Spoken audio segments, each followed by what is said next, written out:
Thank you, Dr. Kirti, for the introduction, and thank you all for joining for today's liver diseases in Ayurveda special webinar. हमने ये webinar इसलिए plan किया है क्योंकि कल world hepatitis day है, which is again a very important liver disorder which is seen in India on a very large scale. तो अगर हम हेपेटाइटिस की अगर सिर्फ बात ना करके सिर्फ ओवरऑल लिवर डिसऑर्डर्स के बारे में जान सकें, उनके बारे में समझ सके, पढ़ सकें, so this will give us a better understanding about how to deal with hepatitis and other liver disorders as well. So let me just share my screen.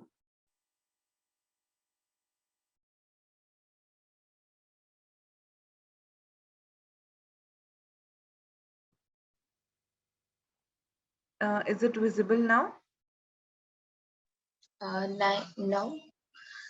Yeah, now it's visible. All right.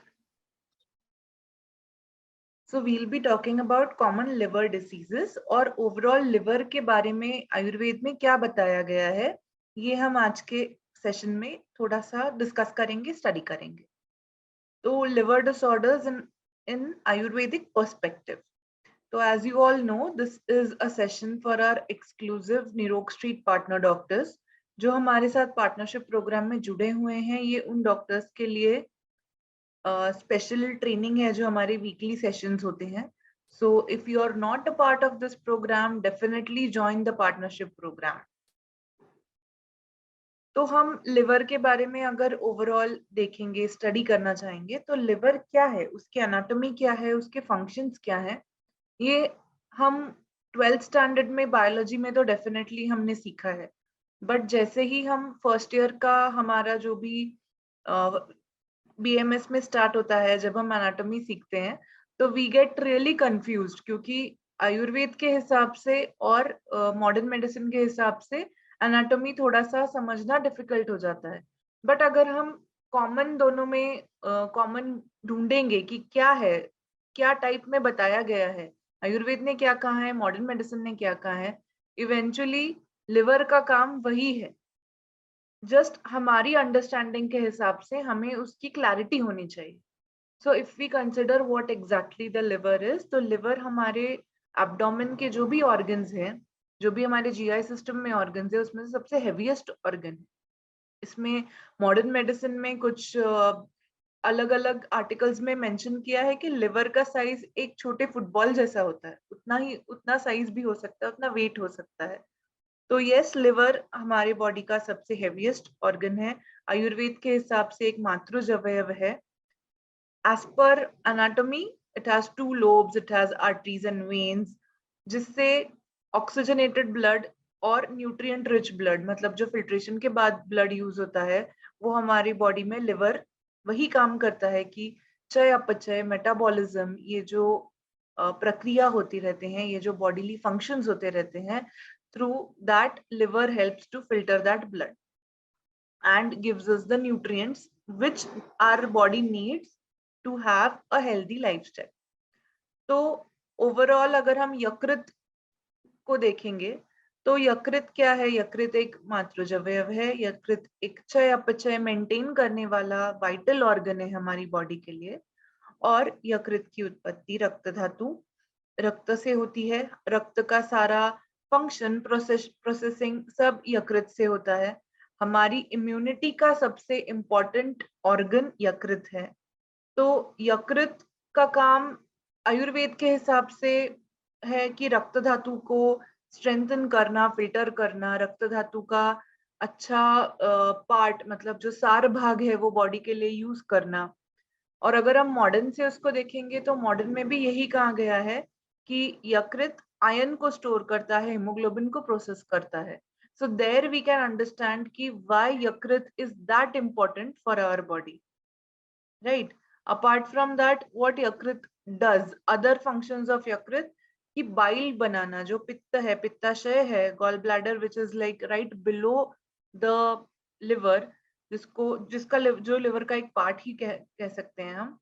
तो आयुर्वेद में भी वही कहा गया है कि जो पित्ताशय है, पित्त का काम है, बाइल जो बनता है, उसको पूरी बॉडी में उसका मेटाबॉलिज्म होना, उसको फैट्स में ब्रेक डाउन करना, और small intestine through pass on करना डाइजेशन के लिए, that is very very important function of the liver.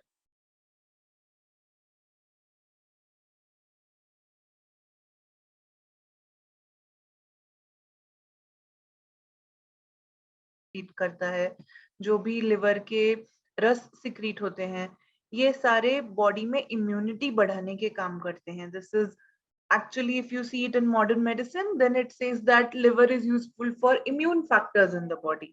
It improves immunity. It's a vital part of the immune system, immune function, because ये bacteria जो भी होते हैं ब्लड स्ट्रीम में, ये उनको रिमूव करने का काम करता है। अगर हम बैक्टीरिया को कंसिडर करेंगे आयुर्वेद के कंसेप्ट में, तो ये आम शरीर में ना होने देने का काम करता है। यकृत अगर हेल्दी है तो फिर आम शरीर में तैयार नहीं हो पाता है। So this is where we can compare the two modern and Ayurved functions which are mentioned for the liver. तो लिवर डिसऑर्डर्स क्या बताए गए हैं? तो आयुर्वेद में क्या लिवर डिसऑर्डर्स बताए गए हैं और मॉडर्न मेडिसिन में क्या बताए गए हैं? सो बेसिकली अगर आप लिवर कंसिडर करेंगे तो लिवर के डायरेक्ट और इनडायरेक्ट ऐसे दो टाइप के व्याधि हमें दिखते हैं। डायरेक्ट जो मतलब जिससे आप लिवर के साइज, लिवर का फंक्शन जो डायरेक्टली इम्पैक्ट करते हैं, ऐसे हमारे जो व्याधि हैं वो लिवर सिरोसिस है, फैटी लिवर है, हेपाटोमेगाली है। तो जिसमें लिवर का डायरेक्ट साइज इंक्रीज होता है या तो रिड्यूस होता है या उसके फंक्शंस डायरेक्टली इम्पैक्ट हो जाते हैं।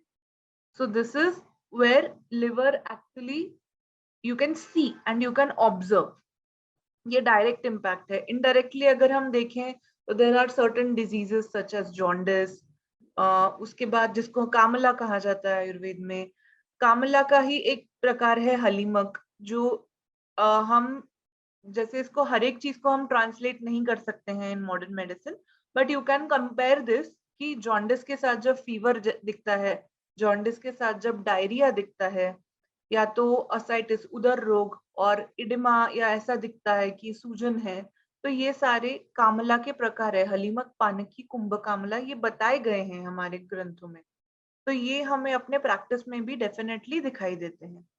मॉडर्न मेडिसिन में अगर हम कंसिडर करेंगे, जो हेपाटोबिलियरी सिस्टम आता है उसमें क्या कॉमनली दिखते हैं डिजीजेस इज हेपेटाइटिस। हेपेटाइटिस के भी वेरिएंट्स हैं, A, B and C are very common, जो कि एक्सटर्नल वायरस की वजह से कॉज होते हैं। Apart from that there are many medicine या फिर पॉइजन्स, जिसकी poisons I could say is drugs. यहाँ पर जो अल्कोहल भी एक पॉइजन में ही कंसिडर होता है, जिसे other recreational drugs which people take, there is again tobacco। ये सारी चीजें जब कोई कंटिन्यूअसली लेता रहता है अपनी बॉडी में, तो उसकी वजह से फैटी लिवर और सिरोसिस जैसे प्रॉब्लम्स दिखाई देते हैं।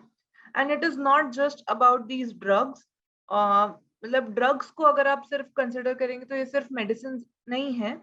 पॉइजन्स आप देखेंगे तो हमारे डाइट में से भी जाते हैं, because we eat a lot of processed food, we eat a lot of sugar, we eat a lot of dairy. तो ये सारी चीजें भी थोड़ा टॉक्सिसिटी लिवर के लिए तैयार कर सकते हैं। और यहाँ आप आयुर्वेद का कंसेप्ट यूज कर सकते हैं दैट इफ अग्नि मांद्य है तो लिवर का काम भी ठीक से नहीं हो पाएगा। And then the last option is again liver cancer, which is also seen in modern medicine। अभी अगर हम देख सके तो लिवर कैंसर भी बहुत कॉमनली देखा जाता है। अदर इसके अब हम कॉजेज डिस्कस करेंगे। So basically these are the common causes for all the liver diseases which we have discussed right now. These are not specific to one certain disorder, क्योंकि हम यहाँ पर generalized liver disorders की बात कर रहे हैं। तो viral infections are very very common which are seen in all the hepatitis type of liver diseases। immunity कम होना, बहुत ज्यादा अल्कोहल, प्रोसेस्ड फूड खाना, जिसे हम गुरु और अभ्यसंधी आहार में भी कंसिडर कर सकते हैं। अग्नि फंक्शन अच्छा ना होना, अगर किसी को ओबेसिटी, डायबिटीज ऐसे मेटाबॉलिक डिसऑर्डर्स ऑलरेडी हैं, उनका already you will see these people will have fatty liver disease. उसके बाद टोबैको का ज्यादा यूज करना, या फिर other recreational drugs are also there which people are using nowadays, even those hamper the liver function, क्योंकि ऐसी कोई भी चीज है जो आप मुंह से इनटेक करते हैं, उसका पचन, उसका मेटाबॉलिज्म लिवर में ही होता है। तो liver has to take in all those things which you are taking through mouth, and फिर उसका बाद में उसको प्रोसेस करने के लिए जब लिवर को डबल काम करना पड़ता है, तो definitely it hampers the functioning of liver. Then there are side effects of certain medicines which liver cannot process. Then there are people who take supplements for no reason. मतलब doctor ने भी अगर prescribe नहीं किया है, still they end up taking a lot of supplements. Even they end up causing mineral toxicity in the body. And most important is lack of exercise.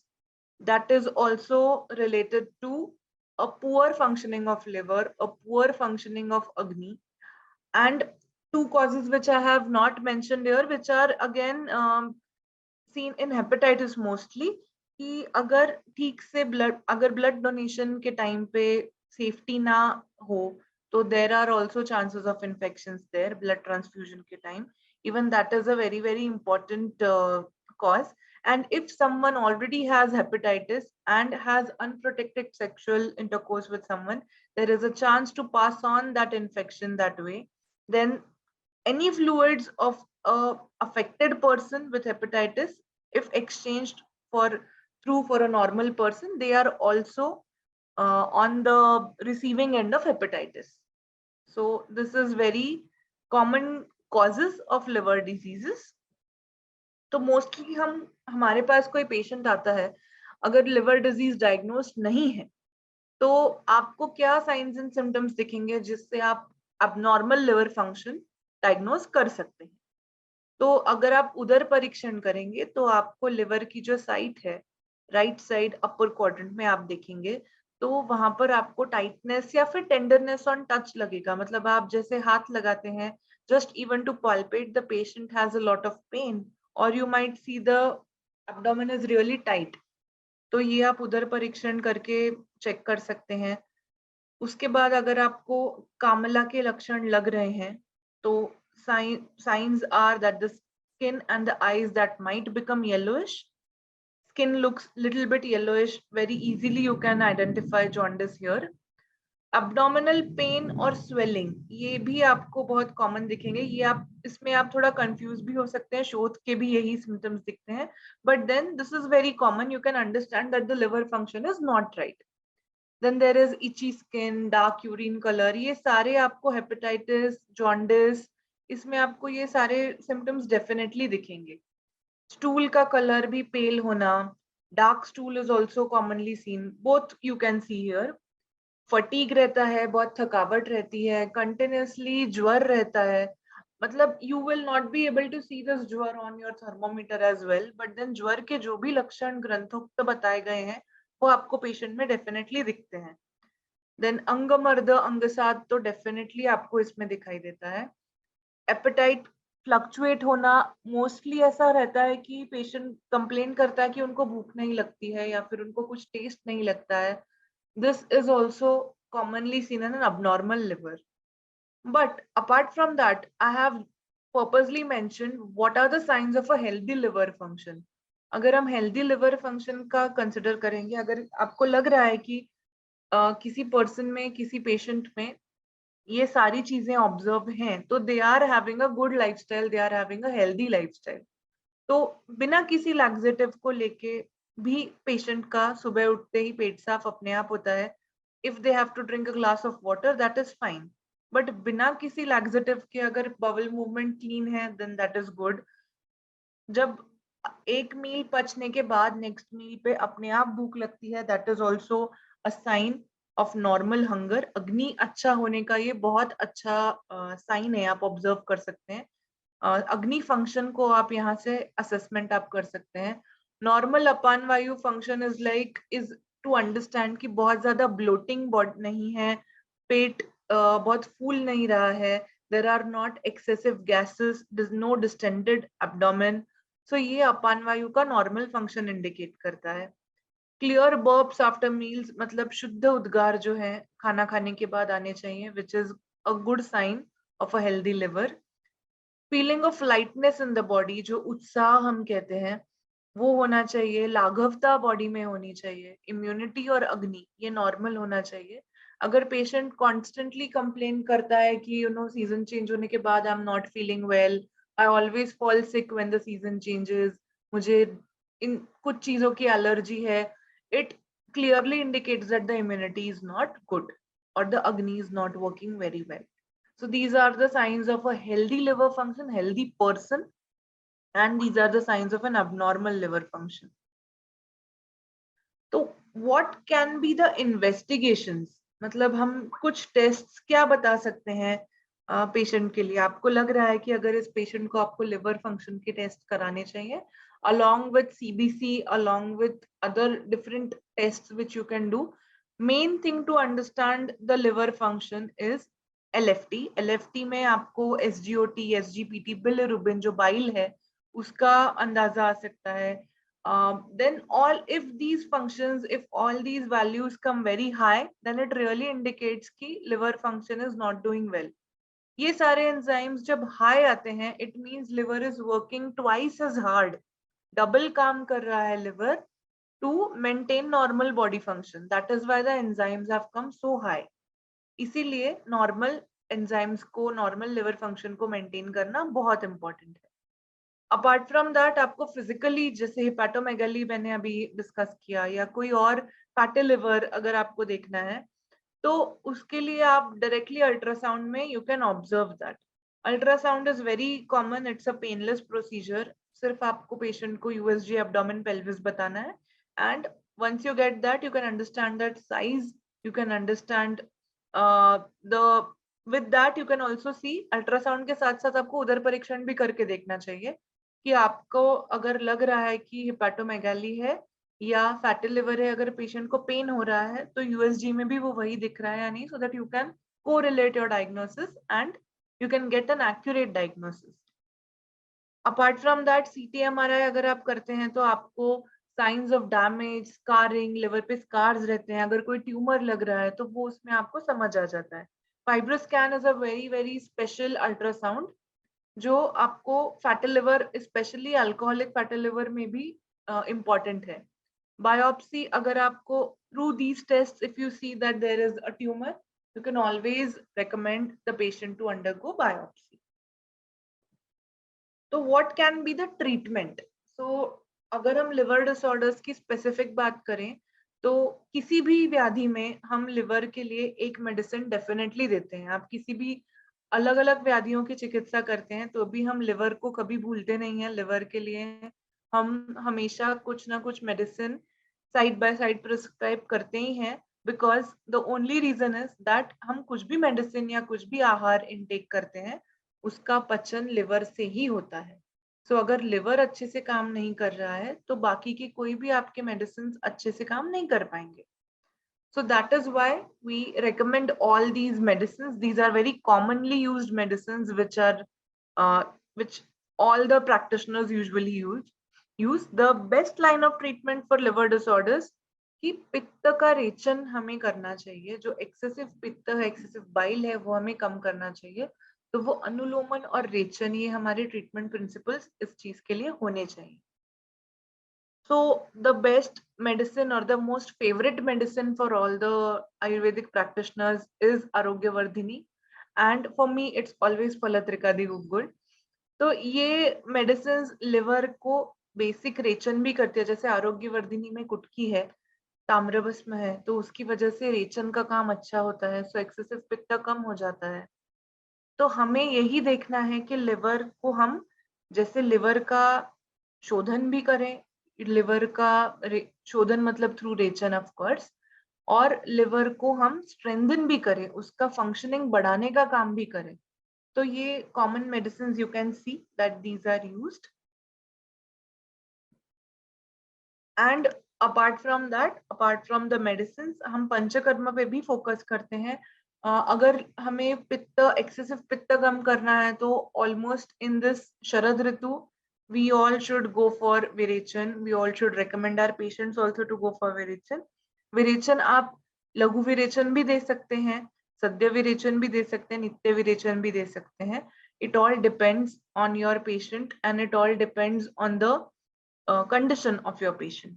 Patient का बल देख के, व्याधि का बल देख के आपको शोधन चिकित्सा प्लान करनी चाहिए. So शोधन is really essential actually if you want to maintain the health of your patient. If you want to, you can do it as a prevention also. मतलब अगर किसी आपको कोई obese patient है आपका और आपको लग रहा है कि the patient should undergo शोधन, then definitely you can plan for virechan in Sharad Ritu if the patient is healthy. But if not, then you can always go for Nitya Virechan.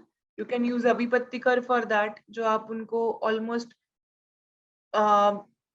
daily दे सकते हैं for at least for a longer duration as well.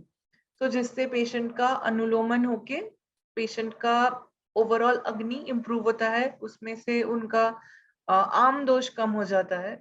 So you can use that as well. Vaman can also be used अगर आपको कफदुष्टि दिखती है patient में, अगर उनको लग रहा है आपको कि there is a very the metabolism is really slow, especially in conditions like thyroid. Thyroid के केस में, हाइपोथायराइड के केस में आप वमन भी प्लान कर सकते हैं. Even that helps. So you can think about panchakarma. If you don't do panchakarma, then आप किसी अपने पेशेंट, अपने कलीग्स के साथ टाई अप कर सकते हैं and you can plan out panchakarma accordingly. Diet and lifestyle is really essential for improving liver function. Liver की health improve करने के लिए this is really important. सबसे important है कि हम salt जो ऊपर से table salt जो डालते हैं, मतलब अगर हमने even if we are using Saindav, even if we are using normal salt, but patients have a habit of taking extra salt additionally on each and every dish they eat. तो उस पे आपको थोड़ा रोकना है, पेशेंट को बताना है कि सॉल्ट नहीं इतना ज्यादा लेना है. स्पाइसी, सार एंड ऑयली, ये रस हमें क्यों नहीं बताने हैं, बहुत ज्यादा कटु, बहुत ज्यादा अम्ल रस नहीं बताने हैं खाने के लिए, because it will create an imbalance in the liver enzymes. Veg diet हम रेकमेंड करते हैं specially in cases of cirrhosis patients, because since liver is not able to function normally, the food, the meat which is eaten, it is not digested well. उसकी वजह से और अग्निमांद्य, उसकी वजह से और डाइटरी इश्यूज तैयार हो जाते हैं. तो हम ये सारे ऑप्शंस उनको दे सकते हैं. The best thing you have to tell them to avoid is preserved food, जो भी टिन या कैन्स में मिलता है, जिसकी जो एक्चुअली जैसे अभी कैनिंग के फूड के बहुत ऑप्शंस है, जो सीजनल है हमें उसी टाइम पे वो खाना चाहिए. And food is really important when it comes to liver. तो अगर जैसे अभी देखेंगे तो summer season was for mangoes, but we still see that canned mangoes are available throughout the year. So eating fresh during the season is much preferred than eating canned food later. Weight loss आप patient को बता सकते हैं. Weight loss अगर बहुत ज्यादा obese patient है तो आप वेट लॉस के लिए लेखन बस्ती भी दे सकते हैं. Even that is useful. And exercise is very important, जिससे इन्फ्लेमेशन कम होता है, आमदोष कम होता है. सो you can recommend a healthy lifestyle as well for improving liver health. With this, I thank you for patient listening. If you have any